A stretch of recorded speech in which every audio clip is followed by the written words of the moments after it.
პოლიტიკურმა პარტიამ ირაკლი ღლონტი რეფორმატორები ბათუმის საოლქო საარჩევნო კომისიაში დღეს მერობის კანდიდატი დაარეგისტრირა.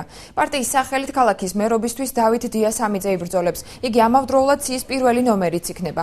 პარტიის შტაბის ხელმძღვანელის თქმით, ბიზნესმენი დავით დიასამიძე ბათუმელია, არის აკადემიკოსი ასმათ დიასამიძის შვილი, იცნობს ბათუმს და ბათუმელთა პრობლემებს. დავით დიასამიძე მიზნად უსამართლობის წინააღმდეგ ბრძოლას ისახავს. პარტიის შტაბის უფროსის თქმით, მათ მაჟორიტარებად პროფესიონალები ეყოლებათ, რომლებმაც ქალაქის გასაჭირი იციან. საოლქო საარჩევნო კომისიას პარტიის სახელზე შესული განაცხადის განსახილველად 24 საათი აქვს.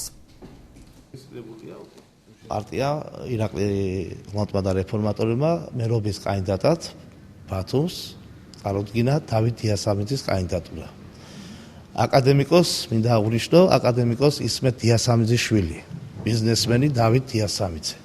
ქალაქისთვის, ბათუმისთვის ცნობადი სახე, აკაზრილი დაბადებულია დავითი, ძალიან დიდი მის ავტობიოგრაფიას რო გადავხედოთ, ძალიან დიდი სამუშაო მოღვაწეობა აქვს ჩატარებული თავისი ცხოვრების მანძილზე.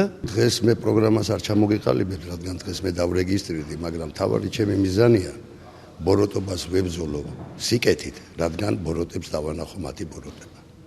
აღვადგინო ის ბათუმური სიყვარული, ის მოვა და მეგობრობა, როგორიც შეეფერებოდა ტრადიციულად ქალაქ ბათუმს.